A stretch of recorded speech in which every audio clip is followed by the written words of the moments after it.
क्योंकि महापुरुषों का फरमान है कि जे तू सत्संग करदा है तो तैनू कुछ करना पएगा। ते गुरु नावे पातशाह ने भी फरमान किया है, रे मन राम स्यों कर प्रीत, सरवण गोविंद गुण सुनो, हर गाओ रसना गीत। ਕੰਨਾਂ ਦੇ ਨਾਲ ਜੋ ਵਚਨ ਹੋ ਰਹੇ ਨੇ ਉਹਨੂੰ ਸਰਵਣ ਕਰ। ਤੇ ਜਦੋਂ ਮਹਾਂਪੁਰਸ਼ ਗੀਤ ਗਾਉਂਦੇ ਨੇ ਤੂੰ ਨਾਲ ਗਾ ਬੋਲ ਕੇ, ਤੇਰਾ ਮਨ ਟਿਕ ਜਾਏਗਾ। ਉਸ ਵੇਲੇ ਤੂੰ ਗੱਜ ਵੱਜ ਕੇ ਬੋਲ, ਬੋਲਣ ਦੇ ਨਾਲ ਤੇਰਾ ਮਨ ਨੱਠਿਆ ਹੋਇਆ ਵੀ ਵਾਪਸ ਆ ਜਾਏਗਾ। ਕਰ ਸਾਧ ਸੰਗਤ ਸਿਮਰ ਮਾਧੋ, ਤੂੰ ਸਾਧੂ ਦੀ ਸੰਗਤ ਕਰ ਤੇ ਯਾਦ ਰੱਖ ਉਸ ਮਾਧੂ ਨੂੰ, ਪ੍ਰਭੂ ਨੂੰ ਜਿਹੜਾ ਘਟ ਘਟ ਦੇ ਵਿੱਚ ਵਿਆਪਕ ਹੈ। ਜਦ ਤੂੰ ਐਂ ਸੰਗਤ ਕਰੇਗਾ ਫਿਰ ਹੋਏਗਾ ਕਿ ਹੋ ਪਤਤ ਪਨੀਤ। ਉਸ ਵੇਲੇ ਮਹਾਂਪਤਤ ਹੋਇਆ ਹੋਇਆ, ਮੈਲਾ ਹੋਇਆ ਤੂੰ ਪਵਿੱਤਰ ਹੋ ਜਾਏਗਾ। ਸੋ ਮਹਾਂਪੁਰਸ਼ਾਂ ਦੇ ਬਚਨ ਕੰਨਾਂ ਨਾਲ ਸਰਵਣ ਕਰੋ, ਨੇਤਰਾਂ ਦੇ ਨਾਲ, ਕਿਉਂਕਿ ਇਹੀ ਚੀਜ਼ਾਂ ਨੇ ਜਿਹੜੀਆਂ ਨੱਠਦੀਆਂ ਨੇ, ਦੌੜਦੀਆਂ ਨੇ। ਮਹਾਰਾਜ ਦਾ ਇੱਕ ਥਾਂ ਫਰਮਾਨ ਆਉਂਦਾ ਕਿ ਤਰਵਰ ਕਾਇਆ ਪੰਖ ਮਨ, ਤਰਵਰ ਪੰਖੀ ਪੰਚ, ਤਤ ਚੁਗੇ ਮਿਲ ਏਕ ਸੇ, ਤਿਨ ਕੋ ਫਾਸ ਨਾ ਰੰਚ। ਪੰਜ ਗਿਆਨ ਇੰਦਰੇ ਜੋ ਹਨ, ਜਿਨ੍ਹਾਂ ਦੇ ਰਾਹੀਂ ਸਾਨੂੰ ਗਿਆਨ ਹੁੰਦਾ ਹੈ, ਅੱਖਾਂ ਨੇ, ਕੰਨ ਨੇ, ਨੱਕ ਹੈ, ਜ਼ੁਬਾਨ ਹੈ ਅਤੇ ਚਮੜੀ ਹੈ, ਸਪਰਸ਼ ਹੈ। ਇਹ ਪੰਜਾਂ ਦੇ ਨਾਲ ਸਾਨੂੰ ਗਿਆਨ ਹੁੰਦਾ ਹੈ। ਬਾਹਰਲੀ ਬਾਤ, ਜੇ ਚਮੜੀ 'ਚ ਸਪਰਸ਼ ਦੀ ਸ਼ਕਤੀ ਨਾ ਹੋਵੇ, ਚਾਹੇ ਉਸ ਨੂੰ ਕੱਟੀ ਜਾਓ, ਉਹਨੂੰ ਪਤਾ ਹੀ ਨਹੀਂ ਲੱਗਦਾ। ਅੱਖਾਂ ਦੀ ਦੇਖਣ ਦੀ ਸ਼ਕਤੀ ਨਾ ਹੋਵੇ, ਕੁਛ ਨਹੀਂ ਪਤਾ ਲੱਗਦਾ। ਕੰਨਾਂ 'ਚ ਸੁਣਨ ਦੀ ਸ਼ਕਤੀ ਨਾ ਹੋਵੇ, ਕੁਛ ਨਹੀਂ ਪਤਾ ਲੱਗਦਾ। ਸੋ ਇਸ ਤਰ੍ਹਾਂ ਦੇ ਨਾਲ ਇਹ ਪੰਜ ਗਿਆਨ ਇੰਦਰੇ ਕਹਾਉਂਦੇ ਨੇ। ਮਹਾਰਾਜ ਨੇ ਇਹਨਾਂ ਨੂੰ ਪੰਖੀ ਪੰਚ ਕਿਹਾ। ਜੇ ਤਾਂ ਇਹ ਇਕੱਠੇ ਹੋ ਜਾਣ ਪੰਜੇ, ਅੱਖਾਂ ਅੰਦਰ ਨੂੰ ਦੇਖਣਾ ਸ਼ੁਰੂ ਕਰ ਦੇਣ, ਗੁਰੂ ਸਰੂਪ ਦਾ ਧਿਆਨ ਕਰ ਲੈਣ, ਕੰਨ ਬਾਹਰੋਂ ਸੁਣਨਾ ਛੱਡ ਕੇ ਅੰਦਰ ਨੂੰ ਸੁਣਨ ਸ਼ੁਰੂ ਕਰ ਲੈਣ, ਅਤੇ ਚਮੜੀ ਜਿਹੜੀ ਹੈ ਅੰਦਰਲਾ ਅਨੁਭਵ ਕਰਨ ਲੱਗ ਜਾਵੇ, ਅੰਦਰਲੀ ਜੋ ਵਾਈਬ੍ਰੇਸ਼ਨ ਹੈ ਉਸ ਨੂੰ ਅਨੁਭਵ ਕਰਨ ਲੱਗ ਜਾਵੇ, ਅਤੇ ਜੇਬਾ ਜਿਹੜੀ ਹੈ ਬਾਹਰਲੇ ਰਸ ਛੱਡ ਕੇ ਨਾਮ ਦਾ ਰਸ ਅਨੁਭਵ ਕਰਨ ਲੱਗ ਜਾਵੇ। ਨਾਸਕਾ ਜਿਹੜੀ ਹੈ ਬਾਹਰਲੀ ਸੁਗੰਧੀ ਛੱਡ ਕੇ ਅੰਦਰਲੀ ਦਿਵ ਸੁਗੰਧੀ ਨੂੰ ਅਨੁਭਵ ਕਰਨ ਲੱਗ ਜਾਵੇ, ਅਤੇ ਫਿਰ ਕੀ ਹੋਏਗਾ, ਮਨ ਦੌੜਨ ਤੋਂ ਹਟ ਜਾਏਗਾ। ਜਦੋਂ ਮਨ ਦੌੜਨ 'ਤੇ ਹਟ ਗਿਆ, ਪੰਜੇ ਮਿਲ ਗਏ। ਉਹ ਜਿਹੜਾ ਪੰਖੀ ਹੈ, ਤਰਵਰ ਕਾਇਆ, ਆਹ ਤਰਵਰ ਦਰਖਤ ਹੈ ਕਾਇਆ, ਇਹਦੇ 'ਤੇ ਮਨ ਹੈ ਪੰਖੀ, ਅਤੇ ਤਰਵਰ ਪੰਖੀ ਪੰਚ, ਉੱਥੇ ਪੰਜ ਜਾਨਵਰ ਹੋਰ ਰਹਿੰਦੇ ਨੇ, ਪੰਜ, ਇਹ 6 ਹੋ ਗਏ।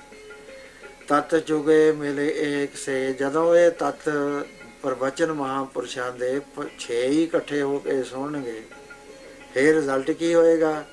ਕਹਿੰਗੇ, ਮਹਾਰਾਜ ਫਰਮਾਉਂਦੇ ਨੇ ਕਿ ਤਾਕੇ ਤਾ ਤਿੰਨ ਕੋ ਫਾਸ ਨਾ ਰੰਚ, ਉਹਨਾਂ ਨੂੰ ਫਿਰ ਫਾਸੀ ਨਹੀਂ ਪੈਂਦੀ ਜਮਦੂਤਾਂ ਦੀ।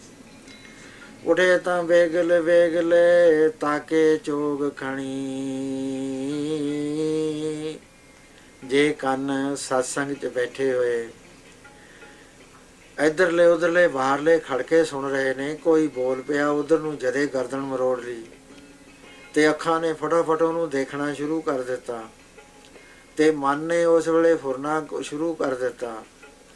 ਕੋਈ ਆ ਨਾਲ ਆ ਕੇ ਟੱਚ ਕਰ ਗਿਆ, ਦੇਖਣਾ ਸ਼ੁਰੂ ਕਰਤਾ, ਫਿਰ ਇਹ ਜਾਣਨਾ ਦੀ ਕੋਸ਼ਿਸ਼ ਕਰੀ ਵੀ ਇਹ ਫਲਾਣਾ ਬੰਦਾ ਹੈ। ਇੱਦੋਂ ਵੀ ਗਾਹਾਂ ਪਹੁੰਚ ਗਿਆ ਕਿ ਫਲਾਣੇ ਦਿਨ ਫਲਾਣੀ ਇਹੋ ਜਿਹੀ ਦੁਕਾਨ 'ਤੇ ਖੜ੍ਹਾ ਸ਼ਰਾਬ ਲੈਂਦਾ ਸੀ, ਜਾਂ ਫਲਾਣੇ ਥਾਂ ਖੜ੍ਹਾ ਸੀ, ਇਹ ਬੰਦਾ ਫਲਾਣਾ, ਇਹਦੇ ਕੋਲ ਧਨ ਬਹੁਤ ਹੈ, ਇਹਦੇ ਕੋਲ ਬੜੀਆਂ ਬਿਲਡਿੰਗਾਂ ਨੇ, ਇਹ ਬੰਦਾ ਬਾਹਰੋਂ ਪੋਜ਼ ਕਰਦਾ ਹੈ, ਅੰਦਰੋਂ ਕੁਛ ਵੀ ਨਹੀਂ ਹੈ। ਕਿੰਨਾ ਚੱਲ ਪਿਆ, ਇੱਕ ਟੱਚ ਕੀਤਾ ਉਸਨੇ। ਜਦੋਂ ਇਹ ਅੱਡ ਅੱਡ ਹੋ ਜਾਂਦੇ ਨੇ ਅਤੇ ਫਿਰ ਕਾਹਲੇ ਪੈ ਕੇ ਨੱਠ ਨੱਠ ਕੇ ਆਪਣਾ ਆਪਣਾ ਵਿਸ਼ਾ ਤੱਕਦੇ ਨੇ। ਤਾਕੇ ਚੋਗ ਕਣੀ, ਇਹਨੂੰ ਚੋਗ ਕਿਹਾ ਮਹਾਰਾਜ ਨੇ। ਆਪਣਾ ਆਪਣਾ ਵਿਸ਼ਾ ਤੱਕਦੇ ਨੇ, ਕੰਨ ਸੁਣਦੇ ਨੇ, ਅੱਖਾਂ ਦੇਖਦੀਆਂ ਨੇ, ਸਪਰਸ਼ ਅੰਦਾਜ਼ਾ ਲਾਉਂਦਾ ਵੀ ਕੋਈ ਕਿਉਂ ਲੱਗਿਆ, ਅਤੇ ਜ਼ਬਾਨ ਜਿਹੜੀ ਹੈ ਉਹ ਰਸ ਨੂੰ ਛੱਡ ਕੇ ਬੋਲਣ ਦਾ ਯਤਨ ਕਰੇਗੀ, ਮੈਂਟਲੀ ਬੋਲੇਗੀ, ਅਤੇ ਉਹਦੇ ਬਾਅਦ ਜਿਹੜਾ ਨਾਸਕ ਹੈ ਸੁਗੰਧੀ ਲੈਣ ਦੀ ਕੋਸ਼ਿਸ਼ ਕਰੇਗਾ, ਸੈਂਟ ਦੇਖੇਗਾ, ਮਹਾਰਾਜ ਕਹਿੰਦੇ ਇਹ ਤਾਂ ਨੱਠ ਗਏ ਪੰਜੇ। ਫਿਰ ਕੀ ਹੋਏਗਾ? ਪੰਖ ਟੁੱਟੇ ਫਾਹੀ ਪੜੀ। ਉੜਦੇ ਜਾਂਦੇ ਨੇ, ਉੜਦੇ ਜਾਂਦਿਆਂ ਦੇ ਫੰਗ ਟੁੱਟ ਜਾਣਗੇ। ਟੁੱਟਣ ਦੇ ਨਾਲ ਸ਼ਿਕਾਰੀ ਦੇ, ਕਾਲ ਸ਼ਿਕਾਰੀ ਦੇ ਕਾਬੂ ਆ ਜਾਏਗਾ, ਜਮ ਸ਼ਿਕਾਰੀ ਦੇ। ਫਿਰ ਅਵਗੁਣ ਭੀੜ ਬਣੀ, ਔਗੁਣਾਂ ਦੀ ਫਿਰ ਭੀੜ ਬਣ ਜੂ, ਫਿਰ ਲੇਖੇ ਦੇਣੇ ਪੈ ਜਾਣਗੇ। ਸੋ ਇਸ ਤਰ੍ਹਾਂ ਦੇ ਨਾਲ ਇਹ ਮਨ ਦੌੜਦਾ। ਇਹਦੇ ਨਾਲ ਤਾਂ ਸੰਗਤ ਹੁੰਦੀ ਨਹੀਂ। ਮਨੁਆਂ ਦਾ ਦਿਸ ਤਾਮ ਦਾ ਜਦੋਂ ਨੱਠਦਾ ਹੈ, ਦਸਾਂ ਹੀ ਦਿਸ਼ਾ ਵੱਲ ਨੂੰ ਜਾਂਦਾ। ਹੁਣ ਦੱਸੋ ਫਿਰ ਕਿਵੇਂ ਪ੍ਰਭੂ ਦੇ ਗੁਣ ਗਾਵੇ, ਕਿਵੇਂ ਸਤਸੰਗ ਕਰੇ? ਉਹ ਕੈਸੇ ਹਰ ਗੁਣ ਗਾਵੇ, ਇੰਦਰੀ ਵਿਆਪ ਰਹੀ ਅਧਿਕਾਈ। ਪੰਜੇ ਇੰਦਰੀਆਂ, ਪੰਜੇ ਗਿਆਨ ਇੰਦਰੇ ਵਿਆਪ ਰਹੇ ਨੇ ਆਦਿਕ ਤੌਰ 'ਤੇ ਆਪਣੇ ਆਪਣੇ ਵਿਸ਼ੇ ਦੇ ਅੰਦਰ। ਸ਼ਬਦ, ਸਪਰਸ਼, ਰੂਪ, ਰਸ, ਗੰਧ, ਇਹ ਪੰਜ ਵਿਸ਼ੇ ਨੇ, ਪੰਜ ਗਿਆਨ ਇੰਦਰੀਆਂ। ਨਾ ਰੂਪ ਮੁੱਕਦਾ, ਨਾ ਕੰਨਾਂ 'ਚ ਸੁਣਨ ਵਾਲੇ ਸ਼ਬਦ ਮੁੱਕਦੇ ਨੇ, ਤੇ ਨਾ ਰਸ ਕਸ ਮੁੱਕਦੇ ਨੇ। ਨਿੰਦਿਆ ਦਾ ਰਸ ਹੋਰ ਹੈ, ਚੁਗਲੀ ਦਾ ਰਸ ਹੋਰ ਹੈ, ਪੈਸੇ ਦਾ ਰਸ ਹੋਰ ਹੈ, ਮਕਾਨ ਦਾ ਰਸ ਹੋਰ ਹੈ, ਜੋਬਨ ਦਾ ਰਸ ਹੋਰ ਹੈ, ਜਾਤ ਦਾ ਰਸ ਹੋਰ ਹੈ, ਪੜ੍ਹਾਈ ਦਾ ਰਸ ਹੋਰ ਹੈ, ਰਾਸ਼ੀ ਸ਼ਕਤੀ ਦਾ ਰਸ ਹੋਰ ਹੈ। ਕੋਈ ਮੁੱਕਦੇ ਨੇ, ਰਸਾਂ 'ਚ ਫਸ ਗਿਆ। ਇੰਦਰੀ ਵਿਆਪ ਰਹੀ ਅਧਿਕਾਈ, ਕਾਮ ਕ੍ਰੋਧ ਨਿਤ ਸੰਤਾਵੈ। ਨਿਤ ਫਿਰ ਦੁਖੀ ਕਰ ਰਹੇ ਨੇ ਪੰਜ ਚੋਰ, ਪੰਜ ਠੱਗ, ਪੰਜ ਵਿਸ਼ੇ। ਕਾਬੂ ਆ ਗਿਆ ਇਹਨਾਂ ਨੂੰ। ਇਹ ਮਨੁਆਂ ਦਾ ਦਿਸ ਧਾਮ ਦਾ, ਦੂਜੇ ਪਾਏ ਖੁਆਏ। ਵਾਹਿਗੁਰੂ ਨੂੰ ਛੱਡ ਕੇ ਬਾਕੀ ਜਿੰਨੀਆਂ ਚੀਜ਼ਾਂ ਨੇ, ਇਹਨੂੰ ਸਭ ਨੂੰ ਦੂਜਾ ਭਾਅ ਕਹਿੰਦੇ। ਦੂਜੀਆਂ ਚੀਜ਼ਾਂ ਨਾਲ ਪਿਆਰ ਲੱਗਣਾ ਦੂਜਾ ਭਾਅ ਕਹਾਉਂਦਾ।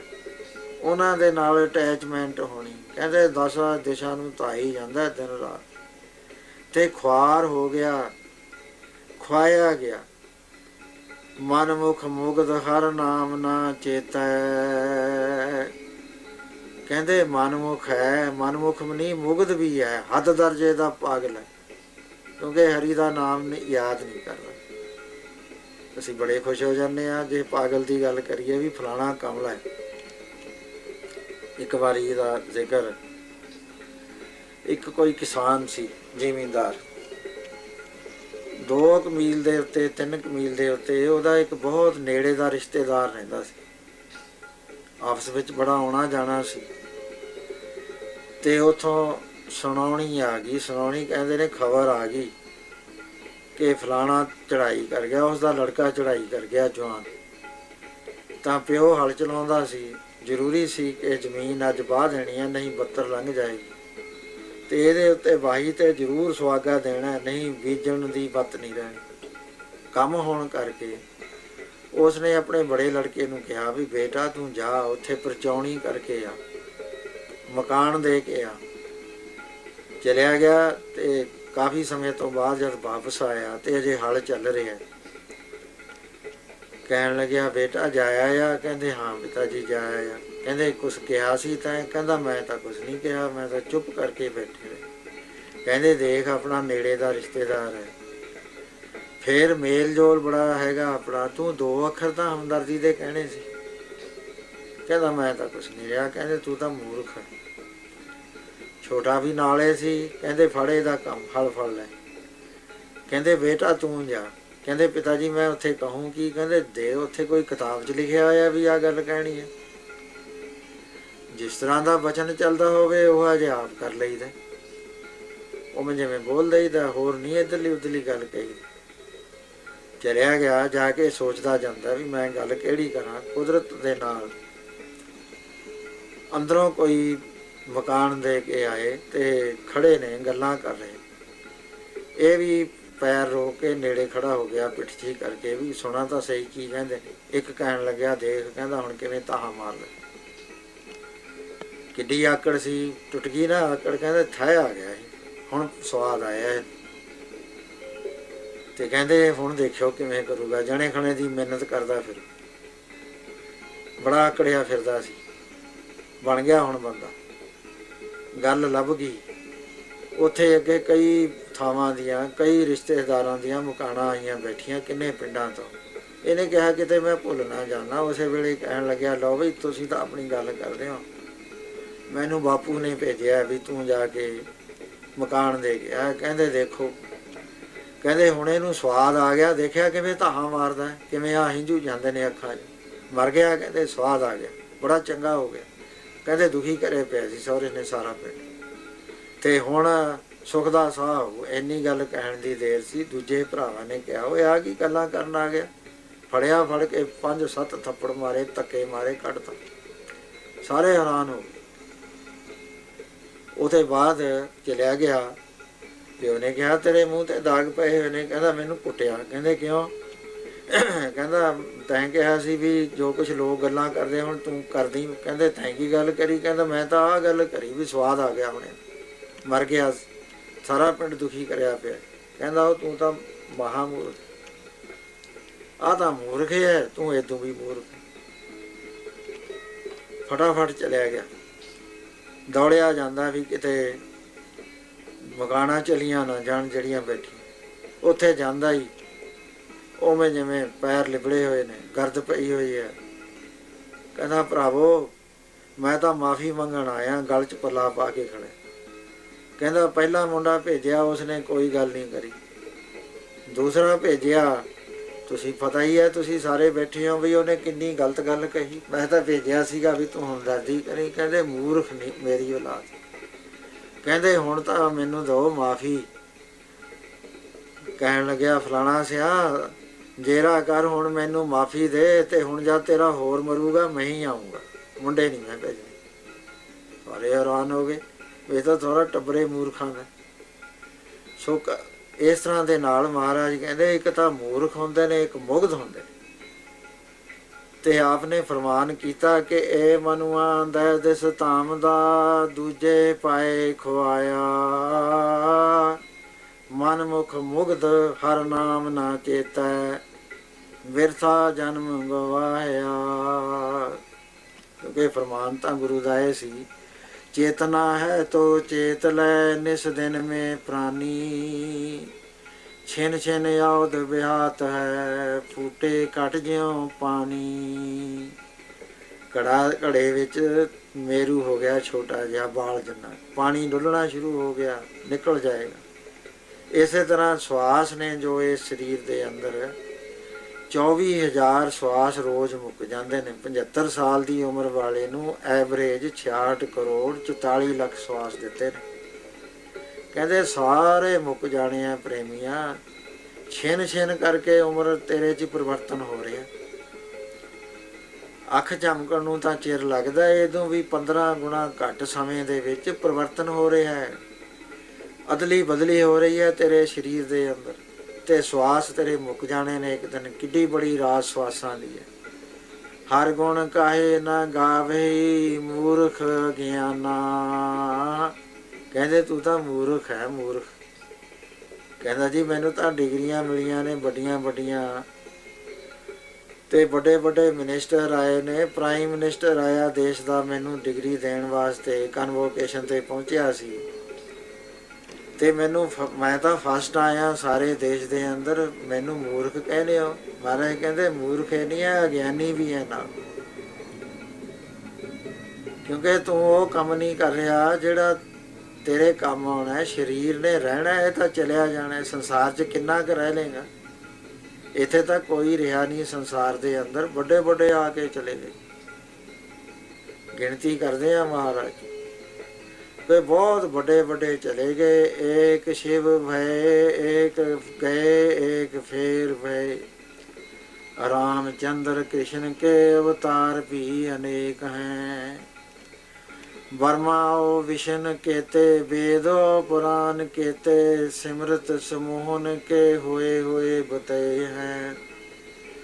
मोंदी मदार केते, अंशावतार केते, अश्विनी कुमार केते, काल वश प्रय हैं। पीर और पैगंबर केते, गने न परत ये ते, पूम ही ते हुए के फेर पूम ही मलए हैं। ਕਹਿੰਦੇ ਤੂੰ ਕਾਹਦਾ ਮਾਣ ਕਰਦਾ ਹੈ, ਤੇਰੀ ਤਾਂ ਛਿਨ ਪੰਗਰ ਹੈ, ਛਿਨ। इतना क लागे ठनका, क्या प्रवासा इस भांडे का, इतना क लागे ठनका। माड़ा जिहा ठनका लगन दी देर है, ਇਹ ਕੱਚੀ ਦੇ ਰਹਿੰਦੀ ਨਹੀਂ ਹੁੰਦੀ ਪ੍ਰੇਮੀਆਂ। ਕਿਹੜਿਆਂ ਕੰਮਾਂ 'ਚ ਤੂੰ ਪੈ ਗਿਆ ਵੀ ਬੁੱਢਾ ਹੋ ਕੇ ਨਾਮ ਜਪੂ, ਬੁਢਾਪਾ ਜੇ ਨਾਏ ਆਇਆ। ਨੈ ਵਾਰਕ ਨੈ ਜੋਬਨੇ ਨੈ ਬਿਰਦੀ ਕਛ ਬੰਦ, ਉਹ ਬੇਰਾ ਨਾ ਬੂਝੀਐ ਜੋ ਆਏ ਪਰੈ ਜਮ ਫੰਦ। ਪਤਾ ਲੱਗਣਾ ਕੋਈ ਨਹੀਂ ਪਤਾ ਲੱਗਦਾ। ਕਾਲ ਹੇਰੀ ਫਿਰੇ ਬਦਕ ਜਿਉ, ਕਹੋ ਕਵਨ ਬਿਦ ਕੀਜੈ। ਪ੍ਰਮਾਨ ਕਰਦੇ ਆ ਸ਼ਿਕਾਰੀ ਫਿਰਦਾ ਦਿਨ ਤੇ ਪਹਿਰ, ਪੈਰ ਤੇ ਕਰੀਆਂ ਆਪ ਕਟੈ ਤਨ ਛੀਜੈ। ਕਾਲ ਹੇਰੀ ਫਿਰੇ ਬਦਕ ਜਿਉ, ਕਹੋ ਕਵਨ ਬਿਦ ਕੀਜੈ। ਕਹਿਣ ਲੱਗੇ ਕਾਲ ਫਿਰ ਰਿਹਾ, ਤੂੰ ਭਜਨ ਕਰ ਲੈ ਪਰਮੇਸ਼ੀ ਵਾਹਿਗੁਰੂ ਜੀ ਦਾ। ਕਾਲ ਬਿਆਲ ਜੋ ਭਰਿਓ ਡੋਲੇ, ਮੁਖ ਬਸਾਰੇ ਮੀਤ। ਆਜ ਕਾਲ ਫੁਨ ਤੋਏ ਗਰਸ ਹੈ, ਸਮਝ ਰਾਖੋ ਚੀਤ। ਅੱਜ ਫੜ ਲਿਆ ਕਿ ਕੱਲ ਨੂੰ ਫੜ ਲਿਆ, ਝਪਟਾ ਮਾਰਨਾ। ਕਿਹਨੂੰ ਮਾਰਨਾ ਕੋਈ ਇਸ ਗੱਲ ਦਾ ਨਿਰਣਾ ਨਹੀਂ ਹੈ। ਕਦੇ ਜਵਾਨ ਹੈ ਤੁਰ ਜਾਂਦਾ, ਘਰੋਂ ਨਿਕਲਿਆ ਰਾਹ 'ਚ ਐਕਸੀਡੈਂਟ ਹੋ ਗਿਆ, ਜਹਾਜ਼ 'ਚ ਬੈਠਾ ਹੈ, ਥੋੜ੍ਹੀ ਦੇਰ 'ਚ ਖਬਰ ਆ ਗਈ, ਦੇਖਣ ਵਾਲੇ ਦੇਖ ਰਹੇ ਨੇ ਉਹ ਜਾਂਦਾ ਹੈ, ਦੂਸਰੇ ਪਲ 'ਚ ਕੀ ਦੇਖਦੇ ਆ ਧਰਤੀ 'ਤੇ ਗਿਰ ਗਿਆ। ਕਹਿੰਦੇ ਕਿਆ ਇਹਦਾ ਭਰੋਸਾ ਹੈ ਕੋਈ? ਇਹਨੂੰ ਤਾਂ ਜਰਾ ਠਨਕਾ ਲੱਗ ਗਿਆ, ਕਾਲ ਹੇਰੀ ਫਿਰ ਰਿਹਾ, ਇਹਨੇ ਝਪਟਾ ਮਾਰਨਾ। ਕਿਹੜੇ ਜਾਨਵਰ 'ਤੇ ਮਾਰਨਾ ਕੋਈ ਨੇਮ ਨਹੀਂ ਹੈ, ਕਿਹੜੇ 'ਤੇ ਮਾਰਨਾ। ਜਿਹੜਾ ਆ ਗਿਆ ਡਿੱਕੇ ਮਾਰੇ ਦਿਨ, ਫਿਰ ਦਿਨ ਰਾਤ ਝਪਟੇ ਮਾਰੇ। ਕਹਿੰਦੇ ਵਿਸ਼ਵਾਸ ਕਰਦਾ ਤੂੰ ਇਹਦਾ ਵੀ ਬੁੱਢਾ ਹੋ ਕੇ ਜਪ ਲੂੰ, ਜਵਾਨ ਹੋ ਕੇ ਜਪ ਲੂੰ। ਜਵਾਨੀ ਆਉਣੀ ਹੈ ਖਬਨੀ ਨਹੀਂ ਆਉਣੀ, ਬੁਢਾਪਾ ਆਉਣਾ ਹੈ ਖਬਨੀ ਨਹੀਂ ਆਉਣਾ। ਕਰ ਲੈ ਉਹ ਕੰਮ ਜਿਹੜਾ ਤੂੰ ਕਰਨ ਵਾਸਤੇ ਆਇਆ, ਫਿਰ ਪਛਤਾਏਂਗਾ। ਕਰਨਾ ਹੋ ਤੋ ਸੋ ਨੈ ਕੀਓ, ਪਰਿਓ ਲੋਭ ਕੈ ਫੰਦ। ਨਾਨਕ ਸਮਿਓ ਰਮ ਗਇਓ, ਅਬ ਕਿਉਂ ਰੋਵਤ ਅੰਧ। ਆਖਰੀ ਸਮਾਂ ਆ ਗਿਆ, ਸਭ ਕੁਝ ਛੱਡ ਰਿਹਾ, ਰੋ ਰਿਹਾ। ਕਹਿੰਦਾ ਜ਼ਿੰਦਗੀ ਮੈਂ ਗੁਜ਼ਾਰਤੀ, ਮੇਰੇ ਨਾਲ ਤਾਂ ਕੁਛ ਨਹੀਂ ਜਾ ਰਿਹਾ। ਜੋ ਕੁਛ ਮੇਰੇ ਨਾਲ ਜਾਣਾ ਸੀ ਉਹ ਤਾਂ ਮੈਂ ਇਕੱਠਾ ਹੀ ਨਹੀਂ ਕਰਿਆ। ਉਹ ਮੈਂ ਕੋਈ ਲੈਣ ਵਾਸਤੇ ਆਇਆ ਸੀ, ਜਿਸ ਵੱਖਰ ਕੋ ਲੈਣ ਤੂੰ ਆਇਆ। ਕੁਛ ਲੈਣ ਵਾਸਤੇ ਆਇਆ ਭਾਈ ਪ੍ਰੇਮੀਆ, ਉਹ ਤੂੰ ਨਾਮ ਲੈਣ ਵਾਸਤੇ ਆਇਆ। ਨਾਮ ਦਾ ਧਨ, ਨਾਮ ਦਾ ਤੋਸਾ ਇਕੱਠਾ ਕਰਨ ਵਾਸਤੇ ਆਇਆ। ਪਰ ਤੂੰ ਤਾਂ ਕੱਚੇ ਧਨ 'ਚ ਕਾਚਾ ਧਨ ਸਾਂਚੇ, ਮੂਰਖ ਗਾਵਾਰ। ਤੂੰ ਤਾਂ ਮੂਰਖ ਹੈ, ਨਾਲ ਗਵਾਰ ਹੈ, ਕੱਚਾ ਧਨ ਇਕੱਠਾ ਕਰ ਰਿਹਾ। ਉਹ ਸੱਚਾ ਧਨ ਕਰਨਾ ਸੀ ਜਿਹੜਾ ਤੇਰੇ ਨਾਲ ਜਾਣਾ ਸੀ। ਵਿਖਿਆ ਦਾ ਧਨ ਕਰਿਆ ਇਕੱਠਾ, ਨਾ ਸਾਥ ਜਾਏ ਨਾ ਤੇਰੇ ਨਾਲ ਜਾਣਾ। ਇੱਕ ਚੀਜ਼ ਵੀ ਤੇਰੇ ਨਾਲ ਨਹੀਂ ਜਾਣੀ। ਤੇ ਹੁਣ ਤੂੰ ਕਹਿੰਦੇ ਕਮਲਾ ਨਹੀਂ ਤਾਂ ਹੋਰ ਕੀ ਹੈ? ਤੂੰ ਕਹਿੰਦਾ ਮੈਂ ਪੜ੍ਹ ਗਿਆ। ਤੂੰ ਮਾਇਆ ਦੀ ਵਿੱਦਿਆ 'ਚ ਸਿਆਣਾ ਹੋਵੇਗਾ, ਪਰ ਫੈਕਚੁਅਲ ਵਿੱਦਿਆ ਜਿਹੜੀ ਹੈ, ਤੱਤ ਵਿੱਦਿਆ, ਉਹਦੇ 'ਚ ਤਾਂ ਤੈਨੂੰ ਸੋਝੀ ਵੀ ਨਹੀਂ ਆਈ। ਊੜਾ ਆੜਾ ਵੀ ਨਹੀਂ ਤਾਂ ਪੜ੍ਹਿਆ ਪ੍ਰੇਮੀਆਂ, ਨਾ ਪੜ੍ਹ ਸਕਦਾ, ਕਿਉਂਕਿ ਇਹਦੇ ਵਿੱਚ ਜ਼ੋਰ ਨਹੀਂ ਹੈ। ਇਹਦੇ 'ਚ ਤਾਂ ਕ੍ਰਿਸ਼ਮਾ ਵਰਤਦਾ। ਸੋ ਮਹਾਰਾਜ ਕਹਿੰਦੇ ਹਰ ਗੁਣ ਕਾਹੇ ਨਾ ਗਾਫਈ, ਮੂਰਖ ਗਿਆਨਾ। ਝੂਠੇ ਲਾਲਚ ਲੱਗ ਕੈ ਨਹੀਂ ਮਰਨ ਪਛਾਨਾ। ਅਜੂ ਕਛ ਬਿਗੜਿਓ ਨਹੀਂ, ਜੋ ਪ੍ਰਭ ਗੁਣ ਗਾਵੈ। ਕਉ ਨਾਨਕ ਤੇ ਭਜਨ ਤੇ, ਨਿਰਭਉ ਪਦ ਪਾਵੈ, ਨਿਰਭੈ ਪਦ ਪਾਵੈ। ਕਹਿੰਦੇ ਅਜੇ ਹੀ ਸਮਝ ਜਾ। ਤੇ ਮਹਾਰਾਜ ਤੁਸੀਂ ਮੈਨੂੰ ਕਮਲਾ ਕਹਿਤਾ, ਮੂਰਖ ਨਾਲੇ ਅਗਿਆਨੀ ਕਹਿਤਾ, ਤੇ ਫੇਰ ਕੋਈ ਸਿਆਣਾ ਵੀ ਹੁੰਦਾ। ਤੇ ਵੱਡਾ ਮੂਰਖ ਕਿਹੜਾ ਹੋਇਆ? ਪ੍ਰਧਾਨ ਸਾਡਾ ਮੂਰਖਾਂ ਦਾ। ਮਹਾਰਾਜ ਕਹਿੰਦੇ ਮੂਰਖਾਂ ਸਿਰ ਮੂਰਖ ਹੈ, ਜੇ ਮੰਨੇ ਨਾਹੀ ਨਾਉ। ਜਿਹੜਾ ਨਾਮ ਤੇ ਵਿਸ਼ਵਾਸ ਨਹੀਂ ਲਿਆਉਂਦਾ, ਦੁਨੀਆਦਾਰੀ 'ਚ ਫਸਿਆ ਹੋਇਆ, ਉਹਨੂੰ ਕੌਣ ਸਿਆਣਾ ਕਹਿੰਦਾ? ਉਹ ਤਾਂ ਮੂਰਖ ਹੈ। ਮੂਰਖਾਂ ਦਾ ਮੂਰਖ ਉਹ ਹੈ ਜਿਹੜਾ ਇਹ ਤੇ ਵਿਸ਼ਵਾਸ ਨਹੀਂ ਲਿਆਉਂਦਾ। ਜਿਹੜਾ ਨਾਸਤਿਕ ਬਿਰਤੀ ਰੱਖਦਾ ਹੈ, ਕਹਿੰਦੇ ਮਹਾ ਮੂਰਖ ਹੈ। ਸੰਸਾਰ ਸਾਰਾ ਹੀ ਮੂਰਖਾਂ ਦਾ ਭਰਿਆ ਪਿਆ। 1 2 4 ਨੂੰ ਕੀ ਕਹਿੰਦਾ? ਇੱਥੇ ਜਗਤ ਦਾ ਕਮਲਾ ਹੋਇਆ ਫਿਰਦਾ। ਬਿਨ ਨਾਵੈ ਜਗ ਕਮਲਾ ਫਿਰੈ, ਗੁਰਮੁਖ ਨਦਰੀ ਆਇਆ। ਗੁਰਮੁਖਾਂ ਨੇ ਦੇਖ ਲਿਆ ਵੀ ਆ ਤਾਂ ਸੰਸਾਰ ਕਮਲਾ ਫਿਰਦਾ। ਸੋ ਇਸ ਕਰਕੇ ਮਹਾਰਾਜ ਫਰਮਾਨ ਕਰਦੇ ਆ ਕਿ ਮਨੁਆ ਦੈ ਦਿਸ ਤਾਮ ਦਾ, ਦੂਜੇ ਪਾਏ ਖੁਆਇਆ। ਮਨ ਮੁਖ ਮੁਗਧ ਹਰ ਨਾਮ ਨਾ ਚੇਤੈ, ਬਿਰਥਾ ਜਨਮ ਗਵਾਇਆ। ਅੰਦਰ ਪਤਾ ਹੀ ਨਹੀਂ ਵੀ ਮੈਨੂੰ ਚੋਰ ਲੁੱਟਦੇ ਨੇ, ਮੈਨੂੰ ਬਹਿਕਾ ਰਹੇ ਨੇ, ਗਲਤ ਪਾਸੇ ਲਾ ਰਹੇ ਨੇ। ਬਾਬਾ ਫਰੀਦ ਜੀ ਕਹਿੰਦੇ ਨੇ ਕਿ ਇਹਦੇ ਅੰਦਰ ਕੋਈ ਸ਼ਕਤੀਆਂ ਨੇ ਐਸੀਆਂ ਜਿਹੜੀਆਂ ਨੂੰ ਪਰਮੇਸ਼ਰ ਵੱਲ ਨਹੀਂ ਲੱਗਣ ਦਿੰਦੀਆਂ। ਫਰੀਦਾ ਕੂ ਕਹਿੰਦਿਆਂ ਚਾ ਕਹਿੰਦਿਆਂ ਮੱਤੀ ਦਿੰਦਿਆਂ ਨਿਤ, ਜੋ ਸ਼ੈਤਾਨ ਬੰਝਾਇਆ ਸੇ ਕਿਤ ਫੇਰੈ ਚਿਤ। ਕਹਿੰਦੇ ਚਿਤ ਨਹੀਂ ਫੇਰਦਾ। ਪੀਤਰ ਪੰਚ ਗੁਪਤ ਮਨ ਵਸੈ, ਥਿਰ ਨਾ ਰਹਿ ਪਵੈ ਅਦਾਸੇ। ਮਨ ਮੇਰਾ ਦਿਆਲ ਸੇਤੀ ਥਿਰ ਨਾ ਰਹਿ, ਲੋਭੀ ਕਪਟੀ ਪਾਪੀ ਪਾਖੰਡੀ। ਮਾਇਆ ਅਦਕ ਲਗੈ। ਜਦ ਕਹਿੰਦੇ ਕਰਦਾ ਪੁੱਠਿਓ ਗੱਲ ਕਰਦਾ। बुरे नाम की वेला पै पै सोया, बुरे काम को ऊठ खलोया। चंगियाई आलक करे, बुरियाई होए शेर। नानक अज कल आवसी, गाफल फाही फेर। कहते आ रहा फाहा तेरे गल विच पैण नूं। चंगे ਕੰਮਾਂ ਨੂੰ ਤਾਂ ਤੂੰ ਆਲਸ ਕਰਦਾ ਤੇ ਜੇ ਬੁਰੇ ਕਰਨੇ ਹੁਣ ਸ਼ੇਰ ਜਿੰਨੀ ਤੇਰੇ 'ਚ ਤਾਕਤ ਆ ਜਾਂਦੀ ਹੈ। ਸੋ ਇਸ ਤਰ੍ਹਾਂ ਜਦ ਤੱਕ ਮਨ ਸਾਥ ਨਹੀਂ ਦਿੰਦਾ ਕੋਈ ਗੱਲ ਨਹੀਂ ਬਣਦੀ। ਗੁਰੂ ਦਸ਼ਮੇਸ਼ ਪਿਤਾ ਦੇ ਪਾਸ ਸਿੰਘ ਆਏ, ਸਿੰਘ ਕਹਿਣ ਲੱਗੇ ਸੱਚੇ ਪਾਤਸ਼ਾਹ ਬਾਣੀ ਵੀ ਪੜ੍ਹਦੇ ਆ ਲੇਕਿਨ ਮਨ ਨਹੀਂ ਲੱਗਦਾ। ਆਪਨੇ ਤਾਂ 5 ਬਾਣੀਆਂ ਕਿਹਾ ਸੀ ਤਾਂ 9 ਪੜ੍ਹਦੇ ਆ, ਪੜ੍ਹੀ ਜਾਂਦੇ ਆ ਮਹਾਰਾਜ। ਸੁਖਨੀ ਸਾਹਿਬ ਵੀ ਪੜ੍ਹਦੇ ਆ, ਆਸਾ ਦੀ ਵਾਰ ਵੀ ਪੜ੍ਹਦੇ ਆ, ਸ਼ਬਦ ਹਜ਼ਾਰੇ ਵੀ ਪੜ੍ਹਦੇ ਹਾਂ, ਦੀਨਨ ਕੀ ਪ੍ਰਤਪਾਲ ਕਰੇ ਸਵਈਏ ਵੀ ਪੜ੍ਹਦੇ ਹਾਂ, ਹੋਰ ਵੀ ਬਾਣੀ ਪੜ੍ਹਦੇ ਹਾਂ, ਪਰ ਸਾਡਾ ਮਨ ਨਹੀਂ ਲੱਗਦਾ ਮਹਾਰਾਜ। ਮਹਾਰਾਜ ਕਹਿੰਦੇ ਤੁਸੀਂ ਪੜ੍ਹਦੇ ਨਹੀਂ ਹੋਣੇ ਭਾਈ। ਕਹਿੰਦੇ ਸੱਚੇ ਪਾਤਸ਼ਾਹ ਪੜ੍ਹਦੇ ਹਾਂ, ਆਪ ਜਾਣੀ ਜਾਣ। ਜਦ 5-7 ਬਚਨ ਹੋਏ 5-7 ਵਾਰੀ, ਮਹਾਰਾਜ ਕਹਿੰਦੇ ਚੰਗਾ। ਬੁਲਾਇਆ ਲਾਂਗਰੀ ਸਿੰਘ ਨੂੰ, ਕਹਿਣ ਲੱਗੇ ਇੱਕ ਬਾਲਟੀ ਸੁਖਨਦਾਨ ਦੀ ਭੇਜ ਦਿਓ, 20-25 ਬਾਟੇ ਭੇਜ ਦਿਓ। ਹੁਕਮ ਦੀ ਤਾਮੀਲ ਹੋਈ। ਮਹਾਰਾਜ ਨੇ ਬੜੇ ਬਾਟੇ ਭਰ ਦਿੱਤੇ ਮੂੰਹ ਤੱਕ, ਛੋਟੇ ਬਾਟਿਆਂ 'ਚ 2-2 ਘੁੱਟਾਂ ਪਾ ਦਿੱਤੀਆਂ। ਕਹਿੰਦੇ ਉਹ ਉੱਥੇ ਚਲੇ ਜਾਓ, 2-2 ਘੁੱਟਾਂ ਵਾਲੇ ਪੀ ਲਓ, ਬੜੇ ਘੱਟ ਵਾਲੇ ਕੁਰਲੀਆਂ ਕਰ ਲਓ। ਤਾਮੀਲ ਹੋ ਗਈ ਹੁਕਮ ਦੀ। ਥੋੜ੍ਹੀ ਦੇਰ ਤੇ ਬਾਅਦ ਫਰਮਾਨ ਹੋਇਆ ਕਿ ਦੱਸੋ ਭਾਈ ਕੋਈ ਨਸ਼ਾ ਹੋਇਆ? ਕਹਿੰਦੇ ਮਹਾਰਾਜ ਨਸ਼ਾ ਕਾਹਦਾ ਹੋਣਾ ਸੀ, ਆਪਨੇ ਫਰਮਾਇਆ ਸੀ ਕਿ ਇੱਕ ਕਤਰਾ ਵੀ ਅੰਦਰ ਨਾ ਜਾਵੇ। ਅਸੀਂ ਤਾਂ ਆਪਦੇ ਬਚਨ ਦੀ ਪਾਲਣਾ ਕਰੀ ਆ ਤੇ ਇੱਕ ਕਤਰਾ ਵੀ ਨਹੀਂ ਸਾਡੇ ਤਾਂ ਅੰਦਰ ਗਿਆ। ਕਹਿੰਦੇ ਕਿਉਂ ਬਈ ਤੁਸੀਂ 2-2 ਘੁੱਟਾਂ ਪੀਤੀਆਂ? ਕਹਿੰਦੇ ਮਹਾਰਾਜ ਸਾਡਾ ਤਾਂ ਸਿਰ ਚੱਕਰ ਖਾਣ ਲੱਗ ਗਿਆ, ਕੋਈ ਨਸ਼ਾ ਜਿਹਾ ਹੁੰਦਾ ਜਾ। ਕਹਿਣ ਲੱਗੇ ਪ੍ਰੇਮੀਓ ਤੁਹਾਨੂੰ ਨਸ਼ਾ ਕਿਉਂ ਨਹੀਂ ਹੋਇਆ? ਕਹਿੰਦੇ ਮਹਾਰਾਜ ਅਸੀਂ ਪੀਤਾ ਨਹੀਂ। ਕਹਿੰਦੇ ਬਾਟੇ ਤਾਂ ਭਰੇ ਹੋਏ ਸੀ, ਪਰ ਕਹਿੰਦੇ ਮਹਾਰਾਜ ਅੰਦਰ ਨਹੀਂ ਗਏ। ਕਹਿੰਦੇ ਤੁਹਾਨੂੰ ਪਤਾ ਹੈ ਗੁਰੂ ਨਾਨਕ ਸਾਹਿਬ ਦਾ ਕੀ ਫਰਮਾਨ ਹੈ? ਫਰਮਾਨ ਹੈ ਕਿ ਪੋਸਤ ਮਦ ਅਫੀਮ ਭੰਗ ਉਤਰ ਜਾਏ ਪ੍ਰਵਾਤ, ਨਾਮ ਖਮਾਰੀ ਨਾਨਕਾ ਚੜੀ ਰਹੇ ਦਿਨ ਰਾਤ। ਭਾਈ ਬਾਣੀ ਪੜ੍ਹ ਕੇ ਤਾਂ ਖਮਾਰੀ ਆਉਂਦੀ ਹੈ, ਚੜੀ ਰਹਿੰਦੀ ਹੈ 24 ਘੰਟੇ, ਦਿਨ ਵੀ ਰਾਤ ਵੀ, ਤੇ ਤੁਸੀਂ ਬਾਣੀ ਪੜ੍ਹਦੇ ਨਹੀਂ ਪ੍ਰੇਮੀਓ। ਹੱਥ ਬੰਨ ਲਏ, ਮਹਾਰਾਜ ਕਿਰਪਾ ਕਰਕੇ ਦੱਸੋ ਕਿ ਬਾਣੀ ਪੜ੍ਹੀਏ ਕਿਉਂ? ਮਹਾਰਾਜ ਕਹਿਣ ਲੱਗੇ ਚਿੱਤ ਇਕਾਗਰ ਕਰੋ। ਹੁੰਦਾ ਨਹੀਂ ਮਹਾਰਾਜ, ਮਨ ਦੌੜਦਾ ਹੈ। ਬਥੇਰਾ ਦੇਖਿਆ ਸੀ, ਸਾਨੂੰ ਤਾਂ ਪਤਾ ਹੀ ਜਦ ਲੱਗਦਾ ਹੈ ਵੀ ਇਹ ਕਿਉਂ ਕਾਰ ਕਿਹਾ ਤੇ ਕੇਤੀ ਛੁੱਟੀ ਨਾਲ ਕਹਿਤਾ। ਸਾਨੂੰ ਨਹੀਂ ਪਤਾ ਲੱਗਦਾ ਬਈ ਤੀਰਥ ਨਾਵਾਂ ਜੇ ਤੇ ਸੁਭਾਵਾਂ ਪੜ੍ਹ ਲਿਆ ਕਿ ਨਹੀਂ।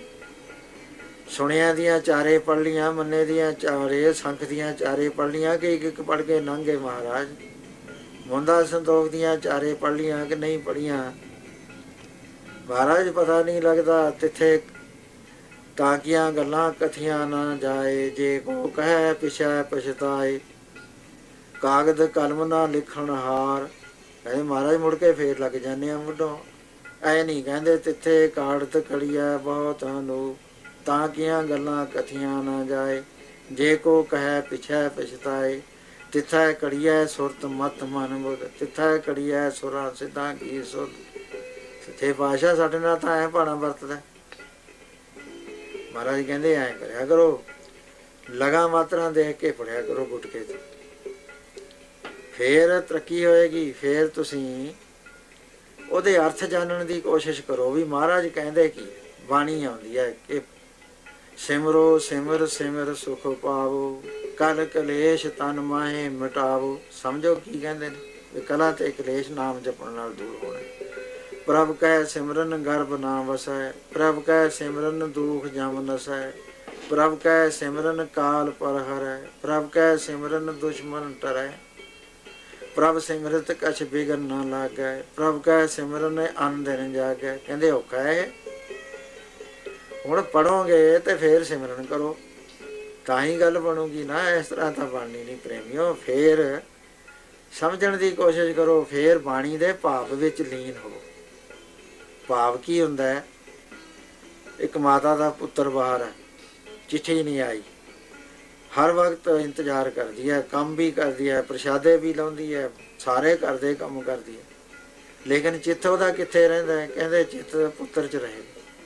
ਡਾਕੀਆ ਆਊਗਾ, ਪੋਸਟਮੈਨ ਆਏਗਾ, ਦੇਖੇਗੀ ਦੂਰੋਂ, ਦਰਵਾਜ਼ੇ 'ਚ ਆ ਕੇ ਖੜੀ ਹੋ ਜੂ ਵੀ ਮੇਰੇ ਪੁੱਤਰ ਦੀ ਕੋਈ ਚਿੱਠੀ ਆਈ।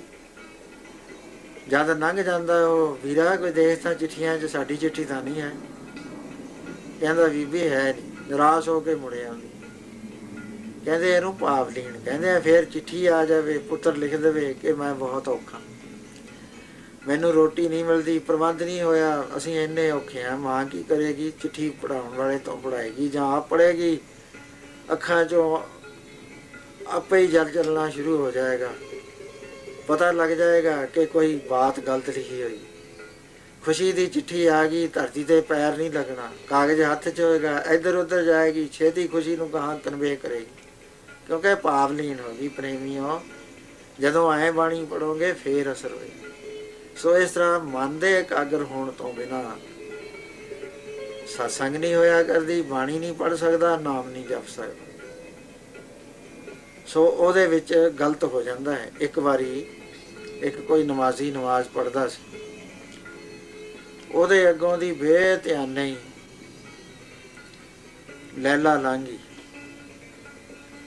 ਸ਼ਰ੍ਹਾ ਦਾ ਅਸੂਲ ਹੈ ਕਿ ਜੇ ਨਮਾਜ਼ੀ ਦੇ ਅੱਗੋਂ ਦੀ ਔਰਤ ਲੰਘ ਜਾਵੇ ਤਾਂ ਨਮਾਜ਼ ਕਜ਼ਾ ਹੋ ਜਾਂਦੀ ਹੈ। ਨਮਾਜ਼ ਪੜ੍ਹ ਲਈ, ਉਸ ਤੋਂ ਬਾਅਦ ਉਹਨੇ ਕਾਜ਼ੀ ਕੋ ਸ਼ਿਕਾਇਤ ਕਰਤੀ। ਕਹਿਣ ਲੱਗਿਆ, ਮਹਾਰਾਜ ਮੈਂ ਨਮਾਜ਼ ਪੜ੍ਹਦਾ ਸੀ, ਫਲਾਣੀ ਔਰਤ ਮੇਰੇ ਅੱਗੇ ਦੀ ਲੰਘੀ, ਨਮਾਜ਼ ਕਜ਼ਾ ਹੋ ਗਈ। ਸੰਮਨ ਚਲੇ ਗਏ, ਕਚਹਿਰੀ ਦੇ ਵਿੱਚ ਬੁਲਾਈ ਗਈ। ਕਹਿਣ ਲੱਗੀ, ਮਹਾਰਾਜ ਮੈਂ ਤਾਂ ਲੰਘੀ ਨਹੀਂ, ਮੈਨੂੰ ਬਿਲਕੁਲ ਨਹੀਂ ਪਤਾ, ਮੈਂ ਖੁਦਾਵੰਦ ਤਾਲਾ ਨੂੰ ਹਾਜ਼ਰ ਨਾਜ਼ਰ ਜਾਣ ਕੇ ਕਹਿਨੀ ਆ, ਮੈਨੂੰ ਨਹੀਂ ਪਤਾ। ਕਹਿਣ ਲੱਗੇ ਇਹ ਕਹਿੰਦੇ ਇਹ ਕੀ ਕਰਦਾ ਸੀ? ਕਹਿੰਦੇ ਨਮਾਜ਼ ਪੜ੍ਹਦਾ ਸੀ। ਕਹਿੰਦੇ ਕਿਹਦੀ ਪੜ੍ਹਦਾ ਸੀ? ਕਹਿੰਦੇ ਪ੍ਰਭੂ ਦੀ, ਖੁਦਾਵੰਦ ਤਾਲਾ ਦੀ। ਕਹਿੰਦੀ ਹਜ਼ੂਰ ਮੈਂ ਇੱਕ ਮਨੁੱਖ ਨੂੰ ਪਿਆਰ ਕਰਦੀ ਹਾਂ, ਉਹ ਖੁਦਾਵੰਦ ਤਾਲਾ ਨਹੀਂ। ਉਹਦੇ ਪਿਆਰ ਵਿੱਚ ਮੈਂ ਇੰਨੀ ਗੁਲਤਾਨ ਹੋ ਗਈ ਕਿ ਮੈਨੂੰ ਆਲੇ ਦੁਆਲੇ ਦਾ ਕੁਛ ਨਹੀਂ ਪਤਾ, ਨਾ ਧਰਤੀ ਦਾ ਪਤਾ, ਨਾ ਮੈਨੂੰ ਇਹ ਪਤਾ ਮੈਂ ਕਿੱਥੋਂ ਦੀ ਲੰਘੀ ਹਾਂ, ਮੇਰੇ ਆਲੇ ਦੁਆਲੇ ਕੀ ਸੀਗਾ, ਨਾ ਰੌਲੇ ਰੱਪੇ ਦਾ ਪਤਾ ਹੈ। ਇਹ ਤੋਂ ਪੁੱਛੋ ਵੀ ਇਹ ਖੁਦਾਵੰਦ ਤਾਲਾ ਦੀ ਨਮਾਜ਼ ਪੜ੍ਹਦਾ ਹੈ ਤੇ ਇਹਨੂੰ ਕਿਵੇਂ ਪਤਾ ਲੱਗ ਗਿਆ ਵੀ ਮੈਂ ਲੰਘੀ ਹਾਂ? ਸ਼ਰਮਿੰਦਾ ਹੋ ਗਿਆ, ਕਾਜ਼ੀ ਨੂੰ ਵੀ ਸਮਝ ਪੈ ਗਈ। ਸੋ ਇਸ ਤਰ੍ਹਾਂ ਦੇ ਨਾਲ ਜਦ ਤੱਕ ਮਨ ਨੂੰ ਇਕਾਗਰ ਨਹੀਂ ਕਰਦੇ, ਗੱਲ ਨਹੀਂ ਬਣਿਆ ਕਰਦੀ। ਇਸ ਕਰਕੇ ਫਰਮਾਨ ਹੈ ਕਿ ਪ੍ਰਭ ਕੀ ਉਸਤਤ ਕਰੋ ਸੰਤ ਮੀਤ, ਸਾਵਧਾਨ ਇਕਾਗਰ ਜੀ। ਸੋ ਸਾਵਧਾਨ ਹੋ ਕੇ ਜਦੋਂ ਅਸੀਂ ਸਤਸੰਗ ਕਰਾਂਗੇ, ਮਨ ਨੂੰ ਰੋਕਾਂਗੇ, ਕੰਨਾਂ ਦੇ ਨਾਲ ਵਚਨ ਸੁਣੋ, ਅੱਖਾਂ ਦੇ ਨਾਲ ਗੁਰੂ ਸਰੂਪ ਦਾ ਦਰਸ਼ਨ ਕਰੋ, ਫਿਰ ਬਾਣੀ ਸੁਣ ਕੇ ਵਿਚਾਰੋ ਬੁੱਧੀ ਦੇ ਨਾਲ, ਫਿਰ ਦੇ ਹਿਰਦੇ 'ਚ ਧਾਰਨ ਕਰੋ। ਫਿਰ ਜਦ ਐਨ ਸਤਸੰਗ ਕਰਾਂਗੇ, ਗਾਵਾਂਗੇ ਨਾਲ, ਕਈ ਕੋਟ ਕੇ ਜਗ ਫਲਾ ਸੁਣ ਗਾਵਣ ਹਾਰੇ ਰਾਮ। ਸੋ ਇਹ ਸਤਸੰਗ ਦੀ ਵਿਧੀ, ਫਲ ਕੀ ਹੁੰਦਾ ਇਹਦੀ ਵਿਚਾਰ ਫੇਰ ਕਰਾਂਗੇ। ਸਤਨਾਮ ਸ੍ਰੀ ਵਾਹਿਗੁਰੂ।